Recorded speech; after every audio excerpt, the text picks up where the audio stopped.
À défaut des structures, certains jeunes se confient aux réseaux sociaux. Que la santé mentale, vraiment, c'est un truc qui touche vraiment tout le monde. Les commentaires qu'on voit sur Twitter sont des commentaires malveillants. Tu ne peux pas arriver sur Instagram, peut-être dire que je suis dépressif. Les gens vont te découper là-bas, les gens vont te manger tout cru. Les gens ne sont même pas un peu affectifs. Elle a pris créature de Dieu, vu que l'humain est capable du pire et à la fois du meilleur. Lorsqu'on veut parler de la santé mentale, on utilise d'autres termes comme la sorcellerie, la folie, parfois pour dire ta dogla or. Je peux dire une personne en dépression, vraiment, la personne a besoin d'assistance non seulement sur les réseaux sociaux et de parole. La personne est née avec de la dépression. La dépression est due à des situations sociales, à des événements que l'on a vécus. Et des idées encore terribles comme le suicide. La santé mentale, d'une manière brève, c'est l'état psychologique dans lequel l'on se trouve. Tu vas voir un jeune qui commence là aujourd'hui, il est bien, on l'apprécie. Et puis, juste un peu de temps, suite à une situation à laquelle ce jeune fait face, il arrête tout. Toi qui me suis, qui est dépressive, vraiment, il faut être ouvert avec la famille, avec tout le monde qui t'entoure. Ensemble, on va changer les choses, c'est le plein air. Le plein air!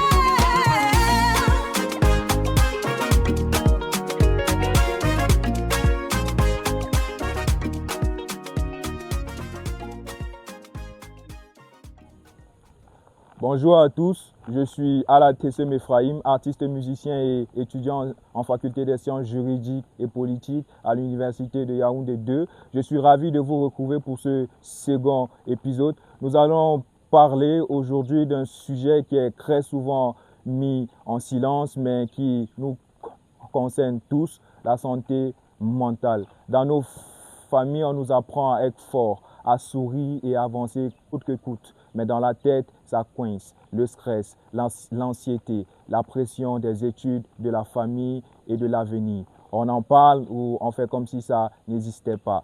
Selon l'OMS, 1 sur 5 des jeunes dans le monde souffrent de troubles mentaux.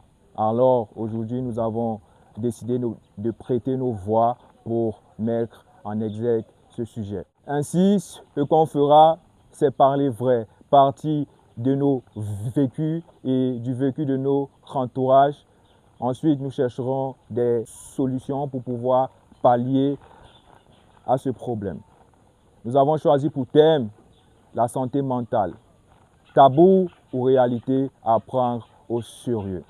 Dès lors, installez-vous confortablement, respirez, bienvenue dans le plein air. Je laisse le soin à nos invités se présenter.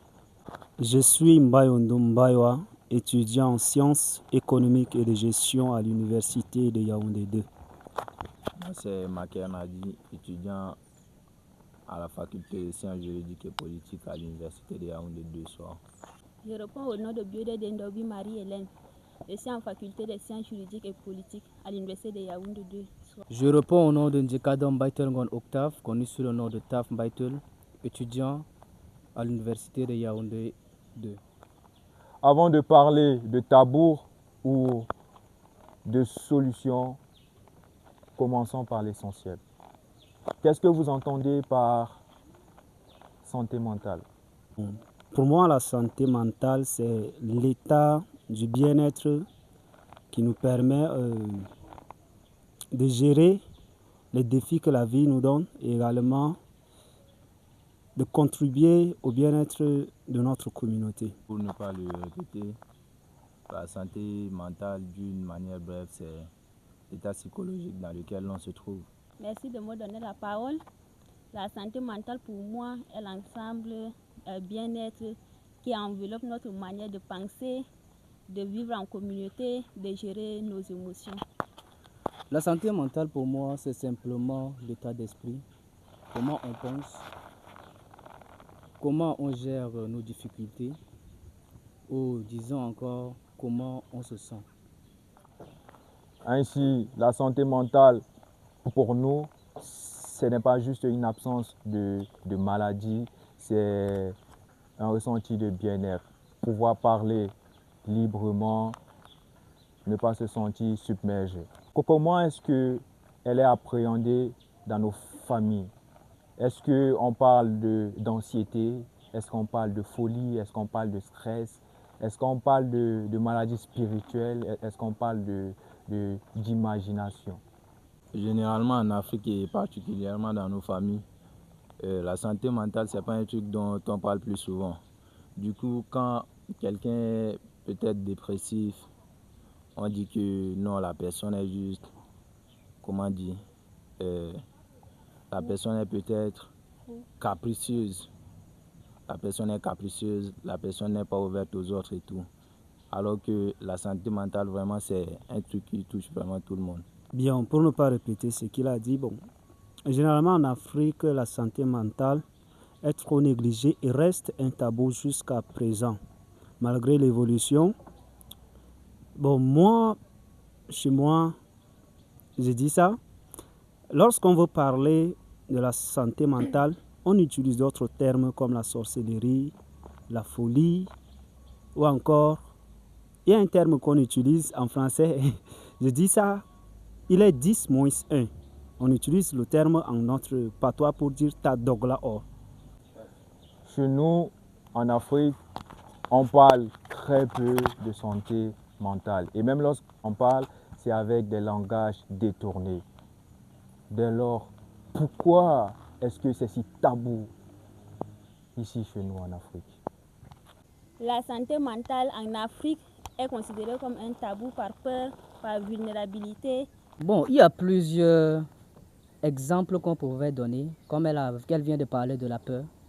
La peur aussi fait partie parce que beaucoup cachent par faiblesse ou bien ils cachent cela pour ne pas être vraiment exposés, qu'ils sont en train de traverser un problème mental. La personne perd sa capacité de parler ou d'agir, on le prend sur un plan de folie, on commence à le traiter.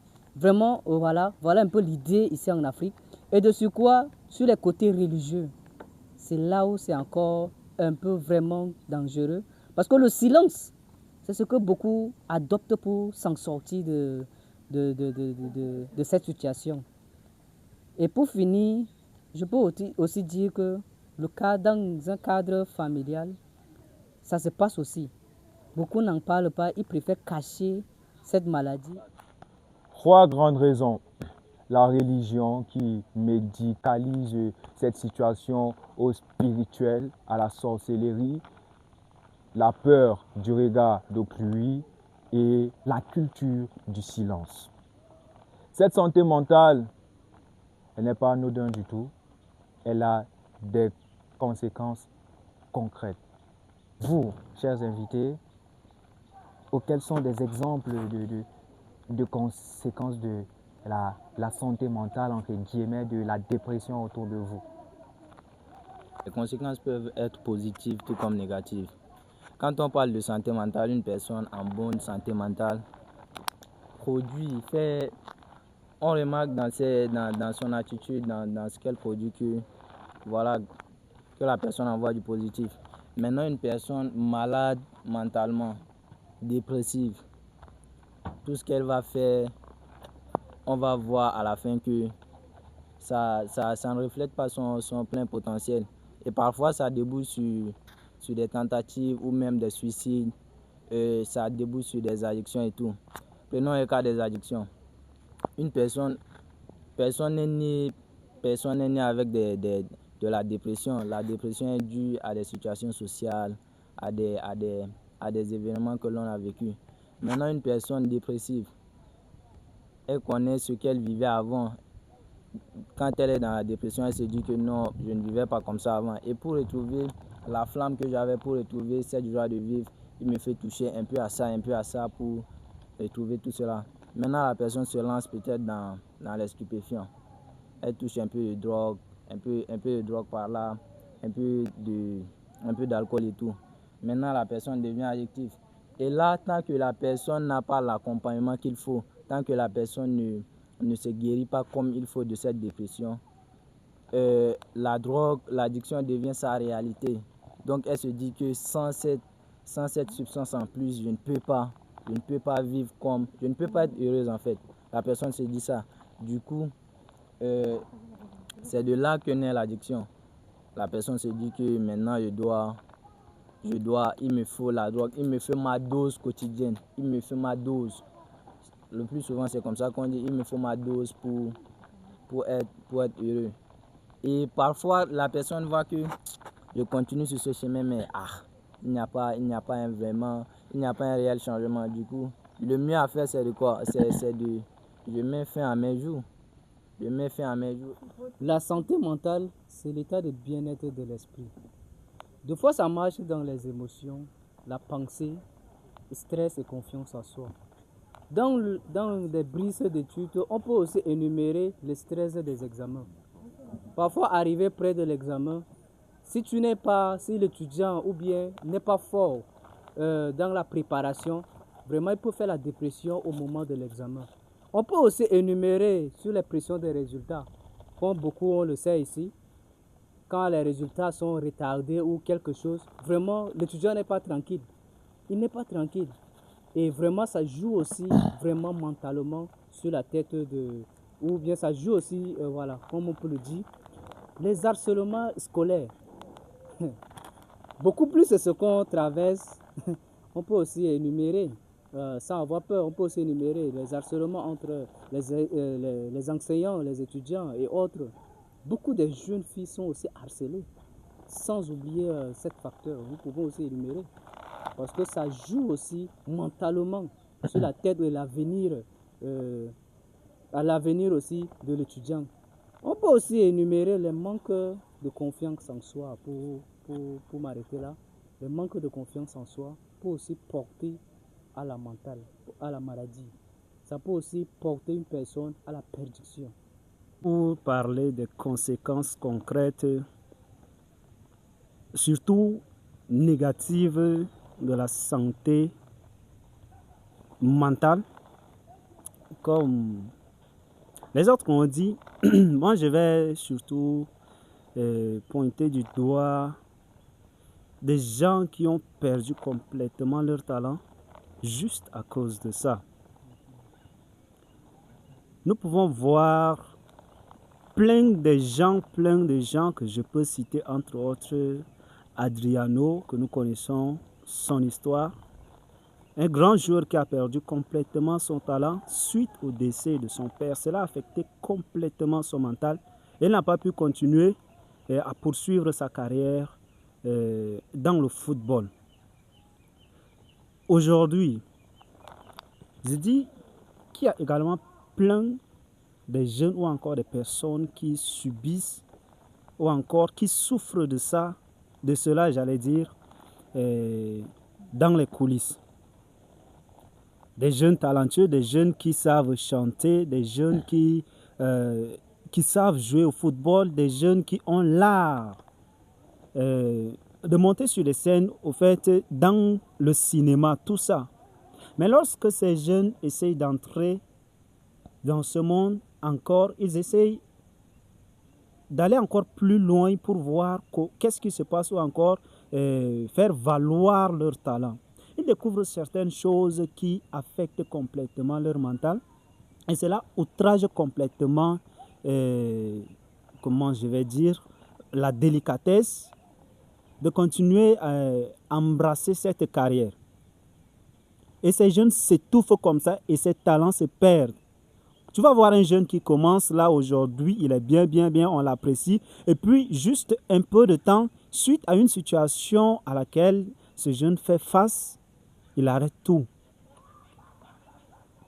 Ça fait partie, c'est ce que je peux citer comme conséquence négative de la santé mentale. J'aimerais souligner quelque chose là.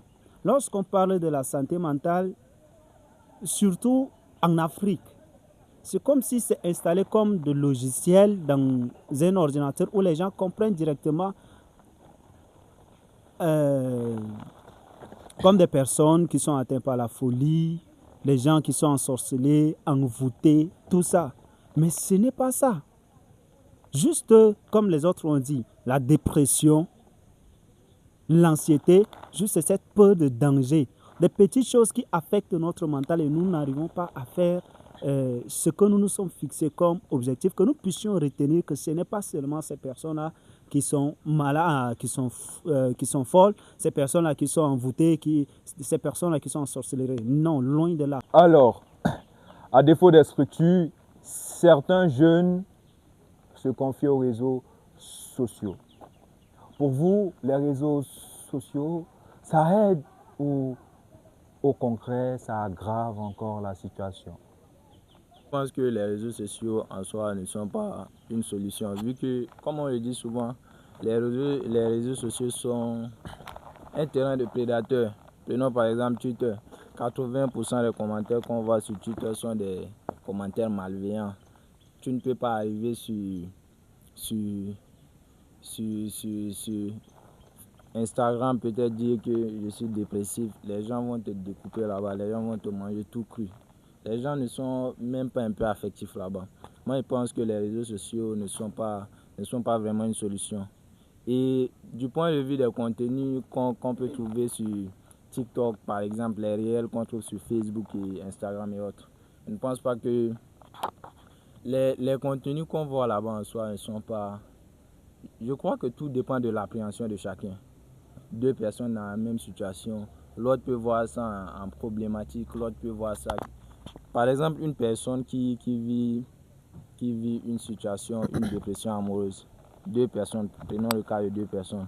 L'autre se dit que, quand l'autre voit des contenus de couple par exemple, la personne se dit que, pourquoi d'autres sont heureux et moi pas. Donc ça peut rendre la personne plus dépressive. Tandis que l'autre va se dire, l'amour n'est pas une mauvaise chose en soi, vu que moi, j'ai pas eu la chance, mais d'autres sont heureux. Et je pense que tout dépend de l'appréhension de chacun, tout dépend de, comment on dit ça, tout dépend du caractère de chacun en fait. Et pourquoi les jeunes réagissent ainsi? Pourquoi de tels commentaires? Pourquoi aujourd'hui, avec l'avancée des réseaux, avec cette avancée, on va dire, de modernité, on a l'impression que les jeunes sont de plus en plus ancrés dans le flou, ancrés dans l'analphabétisme. On a l'impression que les jeunes ne sont pas assez matures, on a l'impression que les jeunes ne savent pas discerner. Pourquoi ce phénomène ne fait que s'aggraver, s'intensifier? Je n'apprends rien à personne quand je dis que l'humanité en soi est une... Moi, à mon avis, je dis que l'humanité est la pire créature de Dieu, vu que l'humain est capable du pire et à la fois du meilleur. Mais le plus souvent, l'humanité, les humains aiment tout ce qui est mauvais en fait. Et nous, notre génération, on dit tout pour le badding. Donc, quelle que soit la situation, la personne voit ça d'abord en badding. Donc, quoi que tu vives, les gens, eux d'abord, ils viennent pour rire. Que un garçon, surtout en Afrique, garçon ne pleure pas. Un garçon ne peut pas pleurer à cause de la femme. Un garçon... Donc, quoi que tu vives, tu ne dois pas pleurer.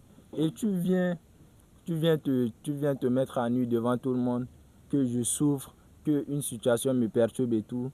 Que la dépression, l'Africain voit la dépression comme une sorte de folie. Donc, c'est un peu comme venir sur la toile dire que je suis bête, que je suis fou. Voilà, officiellement que je suis fou. Donc tu viens officialiser en fait ta folie. Mais les gens vont te dévorer tout cru. Pourquoi est-ce que c'est assez récurrent? Le problème des jeunes, est-ce un problème d'éducation? Est-ce un problème de compréhension? Est-ce un problème de discernement? C'est quoi le véritable souci? Moi, je pense que le véritable problème se trouve à la base. Ça dépend de l'éducation de base. Et donc ça dépend de l'entourage, de l'éducation en famille, de l'éducation dans nos familles, à l'école. Parce qu'on doit faire un travail de sensibilisation pour faire comprendre aux jeunes que ce que l'autre vit aujourd'hui peut être ton cas demain. Tout à fait. Donc tu ne peux pas te moquer de quelqu'un. Et si demain, la question qu'on doit se poser, nous jeunes, c'est: et si ça m'arrivait, est-ce que j'aurais aimé qu'on me fasse ça? Je pense que c'est la question qu'on doit se poser. Tout pour le badding, ouais, il faut relativiser les choses, il faut prendre la vie du bon côté, mais il y a des sujets vraiment sensibles. La santé mentale, c'est un sujet vraiment sensible et je pense qu'il faut sensibiliser les gens sur ce sujet-là. Sachant qu'aujourd'hui, c'est très récurrent en Afrique. Ouais, c'est très récurrent. Je pense que les chiffres de l'OMS disent que Un jeune sur 5. une personne sur 5 est dépressive. Mais moi, je pense que c'est comme, c'est un mal qui sévit au milieu de nous, mais qu'on ne voit pas. Justement. Et le fait qu'on ne le voit pas rend les choses plus compliquées. Tout à fait. On ne peut pas combattre quelqu'un qu'on ne voit pas. Et donc, ça rend les choses plus compliquées. Moi, je pense qu'on doit faire un travail de sensibilisation. Puisque nous sommes en train de parler de tabou, cela fait que dès l'enfance, dès que l'enfant est petit, les parents lui ont inculqué la chose dans la tête que quoi? Quand il y a des choses comme ça, il ne faut pas dire, mais il faut être homme, c'est ce qu'on dit.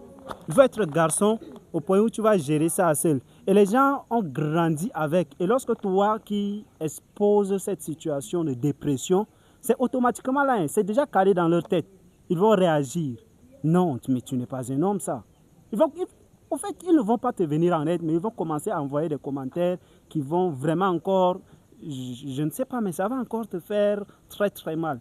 Donc, c'est quelque chose que moi je vais dire, bon, pour les gens qui vont demain se marier et puis commencer à avoir leur propre famille, qu'on puisse inculquer cette manière dans la tête des enfants, qu'il ne faut pas seulement rester dans sa coulisse avec ce qu'on vit mentalement au fait quoi. Donc si on ne commence pas avec les enfants, je crois que ça va se transférer de génération en génération et puis ça va Tout à fait. continuer ainsi. Les réseaux sociaux, on peut dire que ça aide et ça n'aide pas aussi d'une manière. Mais moi, je peux dire que ça aide. Pourquoi? Ça peut permettre à une personne dans la dépression de se libérer, de se divertir et de scroller. Vraiment, ça le libère de voir les choses qui se passent dans le monde. Ça, voilà. Je peux aussi dire cela. Merci. Est-ce que tout ce qui se passe dans le monde, est-ce que tout ce qu'il y a dans les réseaux, lorsqu'on scrolle, sont censés nous divertir? Est-ce que ça n'apporte pas au concret à la personne l'envie de se comparer, vu que à majorité dans les réseaux, les gens sont beaux, les gens ont réussi? Est-ce que au concret, ça n'empire pas sa situation? Par exemple, pour une personne qui a perdu ses parents et il voit les gens, tu vois, est-ce que ça n'empire pas? Pour une personne qui sort d'un paumé, entre guillemets, comme on dit, au quartier et qui voit des couples heureux, est-ce que ça n'empire pas sa situation? On peut dire, tout tourne autour de la conception des contenus qu'on trouve sur les réseaux sociaux. Ouais. Il y a des contenus que moi je peux dire que ça peut influencer positivement. Pourquoi? Parce que ça conseille, ça édifie. De nos jours, il y a des médias qui parlent des choses, qui énumèrent des choses vraiment qui peuvent aider. Il y a même les Justement, psychiatres qui utilisent les contenus. Comme le nôtre. Voilà, pour parler et divertir. Mais j'avais aussi énuméré qu'il y a des choses négatives, oui, dans les contenus quand on scrolle. On ne peut pas, par exemple, sur Facebook, on peut trouver les contenus de tuerie, des problèmes que traversent des pays. Récemment même, on peut dire, il y a des informations que la personne ne peut pas aussi supporter dans la tendance. Oui, ça n'aide pas aussi d'une autre manière. Donc, c'est que moi, je peux dire, une personne en dépression, vraiment, la personne a besoin d'assistance, non seulement sur les réseaux sociaux et de partout. Merci. Merci.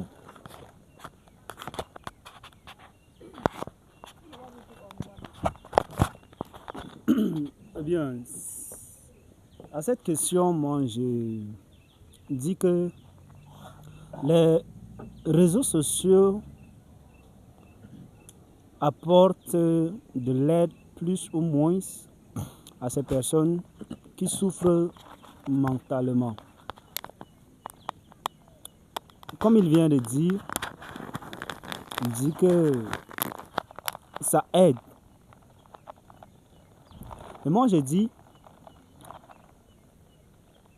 je me base sur cet exemple tout récemment encore. J'ai vu dans des publications sur Facebook où une fille a décidé de se suicider juste parce qu'il a eu, je ne sais pas, son petit ami lui a donné gourmet. Et puis, on a filmé le corps qui était là. Je ne sais pas si la personne elle est déjà morte ou pas, mais on a filmé sur une table à l'hôpital. J'ai vu ça et moi, il dit que de tels contenus, encore de telles publications inspirent encore ou encore amènent ces gens-là. Si une personne qui est dans la dépression, une personne qui souffre là déjà mentalement, tombe dans ces genres de publications, à condition que cette personne est tellement mature pour pouvoir au moins se maîtriser. Sinon, ça peut être une source d'inspiration pour lui. Ça va motiver au fait cette personne encore à faire ce qui est mal. Puisque la fille a trouvé une solution, se suicider rapidement et puis mettre fin à sa vie, tout s'arrête là. Ça peut motiver cette personne-là qui est dans la dépression. Bon, pourquoi ne pas faire comme elle? Et puis, tu vois, ça a complètement, comment je vais dire, ça n'a pas aidé cette personne au fait. C'est ce que je veux dire. Ça n'a pas aidé. Est-ce que ce n'est pas un problème également de l'État? Est-ce que ce n'est pas un problème du gouvernement? Est-ce que ce n'est pas un problème de nos établissements d'études? Est-ce que ce n'est pas dû au fait qu'il n'y a pas des structures pour pallier à ce problème? Je dis que c'est à 80%, je dis ça, c'est à 80% ça. C'est parce que nous n'avons pas ces personnes-là qui peuvent assister ces gens qui sont dans les dépressions-là, que ces gens se lancent dans des choses comme ça, que ces gens prennent des décisions vraiment qui ne les aident pas carrément. Si nous pouvons avoir des structures ou encore des centres, dans mes recherches, j'ai vu, on parle de Health Mental African et Mental Health African Foundation. J'ai vu ça, mais c'est trop... Au fait, ce n'est pas tellement reconnu. Tout à fait. Si le gouvernement peut avoir des structures encore, comment essayer de développer un peu le domaine on dit comment? Des psychiatres. Des psychiatres, oui. Des psychiatres qui vont assister ces personnes. Non seulement c'est des psychiatres qui sont vraiment spécialisés dans la chose, mais que nous puissions avoir ces béabas dans la formation, dans des formations qui vont nous aider au moins à assister. Parce que nous ne pouvons pas avoir des psychiatres partout. Non, c'est impossible, vrai. Mais enseigner à la population les béabas, comme ça, on pouvait s'assister à chaque situation devant laquelle ces personnes se trouvent, ces personnes qui sont dans la dépression, nous pouvons les assister. Mais lorsque nous ne sommes pas vraiment, comment je vais dire, lorsque nous n'avons pas ces connaissances que ces psychiatres ont pour assister ces personnes, ça va toujours être difficile pour qu'on puisse intervenir en faveur de ces personnes qui sont dans la dépression. Et ça va toujours continuer comme ça. On va toujours avoir des conséquences qui sont négatives. Les réseaux sont une double lame. Ils aident à sensibiliser par les podcasts comme le nôtre, mais également c'est une arme destructive dans la mesure où elle amène comparaison et des idées encore terribles comme le suicide. Nous avons exploré notre sujet en entièreté. Nous avons parlé du manque de structure, nous avons parlé du sujet en tant que tabou. Maintenant, nous allons parler des solutions. Quelles sont les solutions que nous pouvons apporter dans notre société pour pouvoir mentale, afin qu'elle ne soit plus vue comme un tabou? Ce qu'elle peut donner comme solution sur la santé mentale est qu'il faut avoir la confiance en soi. Il faut faire l'autre recours à un psychiatre en cas de besoin. Donc toi qui me suis, qui est dépressive, vraiment il faut être ouvert avec la famille, avec tout le monde qui t'entoure pour pouvoir éradiquer cette maladie. La santé mentale n'est pas seulement un tabou à entretenir. mais c'est un sujet urgent à prendre en compte. Ce que je peux dire est que quand on se trouve dans une situation de dépression, on doit aider cette personne, on doit l'assister, on doit l'amener à avoir la confiance en soi. Et en faisant ainsi, on permet aussi à la personne de se sentir vraiment fort et non faible. Mon point de vue en ce qui concerne cette maladie, ce n'est pas encore une maladie, mais est que nous devons se prendre à préavis.